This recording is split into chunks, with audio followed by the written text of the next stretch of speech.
ನಮಸ್ಕಾರ ಸ್ನೇಹಿತರೆ, ಇವತ್ತು ಪ್ರಪಂಚದ 3 ಅತಿದೊಡ್ಡ ಧರ್ಮಗಳಾದ ಹಿಂದೂ, ಕ್ರೈಸ್ತ ಮತ್ತು ಇಸ್ಲಾಂ ಧರ್ಮಗಳ ಮೂಲಗಳ ಬಗ್ಗೆ, ಅವುದರ ಸ್ಥಾಪಕರ ಬಗ್ಗೆ, ಅವರೊಂದು ಕೆಲವು ಬೋಧನೆಗಳ ಬಗ್ಗೆ ಈ ವಿಡಿಯೋದಲ್ಲಿ ನೋಡೋಣ. ಇಲ್ಲಿ ಯಾವ ಧರ್ಮವನ್ನು ಹೆಚ್ಚಿಸಲು ಮತ್ತು ಕಡಿಮೆ ಮಾಡಿ ನೋಡಲು ನಾನು ಈ ವಿಡಿಯೋದಲ್ಲಿ ಮಾಡುತ್ತಿಲ್ಲ. ಆದರೆ ನಿಮಗೆ ಏನಾದರೂ ತಪ್ಪಾಗಿ ಅನಿಸಿದರೆ ತಪ್ಪೇ ಅಂದುಕೊಳ್ಳಿ, ಅದು ನಿಮ್ಮ ಕರ್ಮ. ಮೊದಲನೇದಾಗಿ ನೋಡುವುದಾದರೆ ಕ್ರೈಸ್ತ ಧರ್ಮ.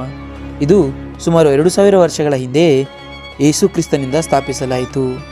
ಸಮಾಜದಲ್ಲಿನ ನೊಂದ ಹಿಂದುಳಿದ ಜನಗಳ ಜೊತೆ ನಿಂತು ಅವರಿಗೆ ದಯೆ, ಕ್ಷಮೆ, ಪ್ರೇಮದಿಂದ ದೇವರ ಮಾರ್ಗವನ್ನು ತೋರಿಸುತ್ತಾರೆ. ಲೋಕಕ್ಕೆಲ್ಲ ದೇವರು ಒಬ್ಬನೇ, ಅವನೇ ಸೃಷ್ಟಿಕರ್ತ ಎಂದು ಹೇಳುತ್ತಾರೆ. ಆದರೆ ಯಾವಾಗ ಯೇಸು ಕ್ರಿಸ್ತ ಅಲ್ಲಿನ ಧಾರ್ಮಿಕ ಮೂಢನಂಬಿಕೆ ಮತ್ತು ಅಂಧಕಾರಗಳ ವಿರುದ್ಧ ಧ್ವನಿ ಎತ್ತಿದರೋ, ಆಗ ಧರ್ಮಗುರುಗಳು ಎಂದು ಕರೆಸಿಕೊಳ್ಳುವ ಕೆಲವು ಮೂರ್ಖ ಜನರು ಯೇಸು ಕ್ರಿಸ್ತರನ್ನು ಶಿಲುಬೆಗೇರಿಸಿದರು.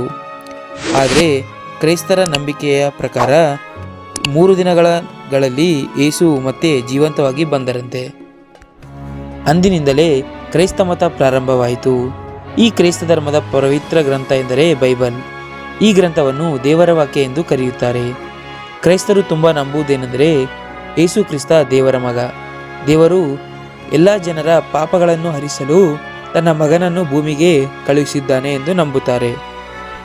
ಯೇಸು ಕ್ರಿಸ್ತನು ಏನನ್ನು ಬೋಧಿಸಿದನು ಎಂದರೆ ಎಲ್ಲರೂ ದೇವರ ಸ್ವರೂಪವಾಗಿದ್ದಾರೆ, ಎಲ್ಲರಿಗೂ ಪ್ರೇಮದಿಂದ ನೋಡಬೇಕು, ನಿಮ್ಮ ಶತ್ರುವನ್ನು ಸಹ ಪ್ರೀತಿಯಿಂದ ನೋಡಬೇಕು ಎಂದು ಕ್ರೈಸ್ತ ಧರ್ಮ ತಿಳಿಸುತ್ತದೆ.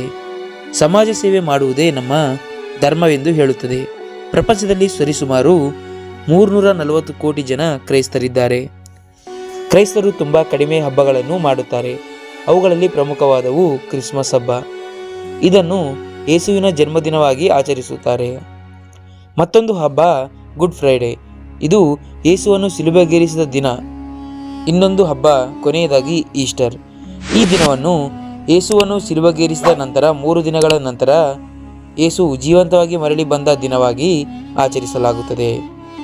ನಿನ್ನ ನೆರೆಹೊರೆಯವರನ್ನು ನಿನ್ನಂತೆಯೇ ಪ್ರೀತಿಸು ಎಂಬುದು ಕ್ರೈಸ್ತ ಧರ್ಮದ ಮೂಲ ಉದ್ದೇಶವಾಗಿದೆ. ಇನ್ನು ಎರಡನೇದಾಗಿ ಇಸ್ಲಾಂ ಧರ್ಮ. ಇಸ್ಲಾಂ ಎಂಬ ಪದ ಅರಬಿಕ್ ಭಾಷೆಯ ಸಲಾಂ ಎಂಬ ಪದದಿಂದ ಬಂದಿದೆ. ಇದರ ಅರ್ಥ ಶಾಂತಿ ಎಂದರ್ಥ. ಇಸ್ಲಾಂ ಧರ್ಮವು 1400 ವರ್ಷಗಳ ಹಿಂದೆ ಸ್ಥಾಪನೆಯಾಯಿತು.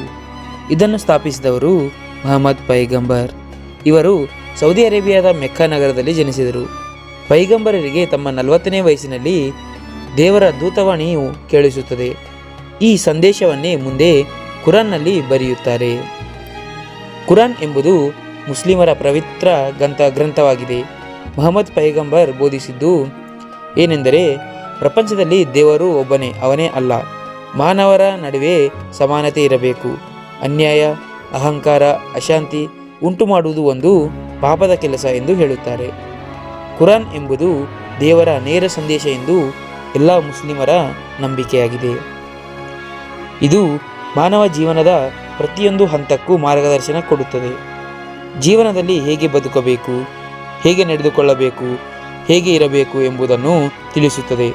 ಇಸ್ಲಾಂ ಧರ್ಮದಲ್ಲಿ 5 ಪ್ರಮುಖ ತತ್ವಗಳಿವೆ. ಅದರಲ್ಲಿ ಮೊದಲನೆಯದು ಶಹಾದ, ಅಂದರೆ ಅಲ್ಲಾ ಒಬ್ಬನೇ ದೇವರು, ಮಹಮ್ಮದ್ ಪೈಗಂಬರ್ ದೇವರ ಪ್ರವಾದಿ ಎಂದು ಹೇಳುತ್ತದೆ. ಎರಡನೆಯದಾಗಿ ನಮಾಜ್, ಅಂದರೆ ದಿನಕ್ಕೆ 5 ಬಾರಿ ದೇವರನ್ನು ಪ್ರಾರ್ಥನೆ ಮಾಡುವುದು. ಅದು ಬೆಳಗ್ಗೆ, ಮಧ್ಯಾಹ್ನ, ಸಂಜೆ, ಸಾಯಂಕಾಲ ಮತ್ತು ರಾತ್ರಿ ವೇಳೆ. ಮೂರನೇ ತತ್ವ ಜಕಾತ್. ಜಕಾತ್ ಅಂದರೆ ತಮ್ಮ ಸಂಪಾದನೆಯಲ್ಲಿನ 1/3 ಭಾಗ ಬಡವರಿಗೆ ಅಥವಾ ನಿರ್ಗತಿಕರಿಗೆ ದಾನ ಮಾಡಬೇಕು ಎಂಬುದು. ನಾಲ್ಕನೆಯದು ರೋಜಾ, ಅಂದರೆ ರಂಜಾನ್ ತಿಂಗಳಿನಲ್ಲಿ ಉಪವಾಸವನ್ನು ಮಾಡುವುದು. ಇನ್ನು ಕೊನೆಯ ತತ್ವ ಹಜ್. ಹಜ್ ಅಂದರೆ ಜೀವನದಲ್ಲಿ ಒಮ್ಮೆಯಾದರೂ ಮೆಕ್ಕಾಗೆ ಭೇಟಿ ನೀಡಬೇಕು. ಅದನ್ನು ತಮ್ಮ ಆರ್ಥಿಕ ಶಕ್ತಿಗೆ ಸಂಬಂಧಿಸಿದಂತೆ ಮಾತ್ರ, ಖಂಡಿತವಾಗಿ ಹೇಳಿಲ್ಲ. ಇಸ್ಲಾಂ ಧರ್ಮ 1400 ವರ್ಷಗಳ ಹಿಂದೆಯೇ ಸ್ಥಾಪನೆಯಾದರೂ ಇದು ಇಂದು ಪ್ರಪಂಚದಲ್ಲಿ 2ನೇ ಅತಿದೊಡ್ಡ ಧರ್ಮವಾಗಿದೆ. ಇದರ ಮೂಲ ಉದ್ದೇಶವೇನೆಂದರೆ ಮಾನವೀಯತೆ, ಸಮಾನತೆ ಮತ್ತು ಬಡವರಿಗೆ ದಾನ ಮಾಡುವುದು, ಸಹಾಯ ಮಾಡುವುದು, ಪಾಪ ಮತ್ತು ಅನ್ಯಾಯಗಳಿಂದ ದೂರವಿರುವುದು. ಕೊನೆಯದಾಗಿ ಹಿಂದೂ ಧರ್ಮ. ಹಿಂದೂ ಧರ್ಮದ ಬಗ್ಗೆ ಮಾತನಾಡುವುದಾದರೆ ಇದನ್ನು ಸನಾತನ ಧರ್ಮ ಎಂದು ಕರೆಯಲಾಗುತ್ತದೆ. ಹಿಂದೂ ಧರ್ಮವನ್ನು ಪ್ರಪಂಚದಲ್ಲಿನ ಅತ್ಯಂತ ಪುರಾತನ ಧರ್ಮ ಎಂದು ಹೇಳಲಾಗುತ್ತೆ. ಈ ಧರ್ಮ ಯಾವಾಗ ಶುರುವಾಯಿತು ಎಂದು ಯಾರಿಗೂ ಗೊತ್ತಿಲ್ಲ. ಒಂದು ಅಂದಾಜಿನಲ್ಲಿ ಹೇಳುವುದಾದರೆ ಹಿಂದೂ ಧರ್ಮ 5000ದಿಂದ 7000 ವರ್ಷಗಳ ಹಿಂದೆಯೇ ಉದ್ಭವಿಸಿದೆ. ಕ್ರೈಸ್ತ ಮತ್ತು ಇಸ್ಲಾಂ ಧರ್ಮಗಳ ಹಾಗೆ ಹಿಂದೂ ಧರ್ಮದಲ್ಲಿ ಒಂದೇ ಪವಿತ್ರ ಗ್ರಂಥ ಎಂದು ಹೇಳುವುದಕ್ಕೆ ಆಗುವುದಿಲ್ಲ.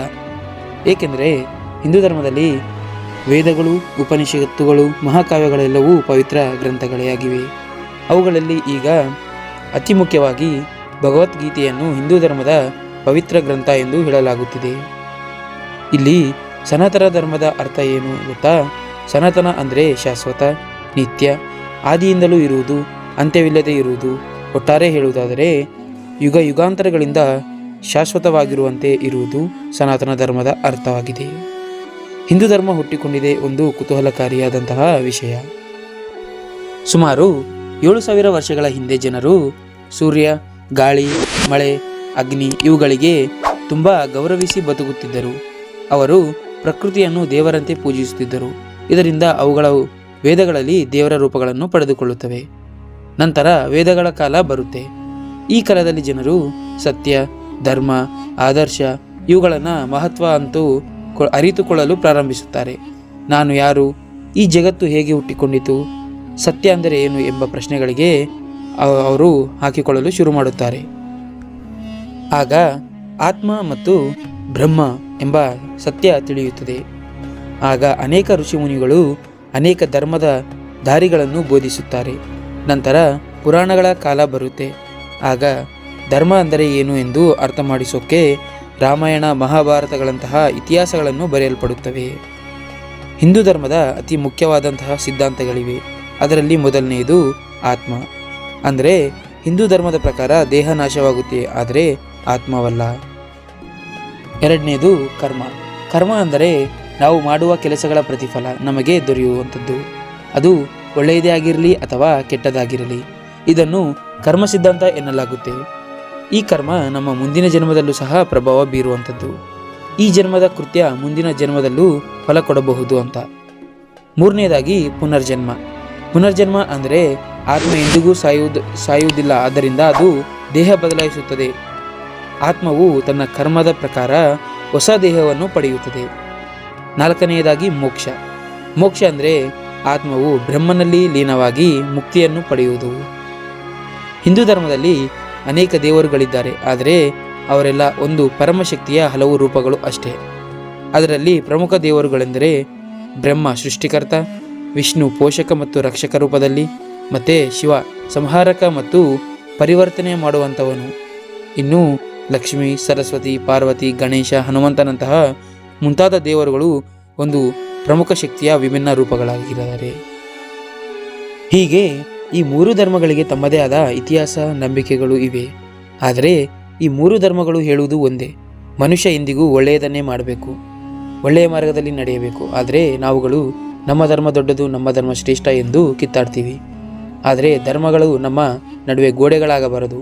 ಎಲ್ಲ ಧರ್ಮಗಳಿಗೆ ಗೌರವ ಕೊಟ್ಟು ಧರ್ಮ ಮಾರ್ಗದಲ್ಲಿ ನಡೆಯೋಣ ಅಂತ ಈ ವಿಡಿಯೋಗೆ ಇಷ್ಟೇ.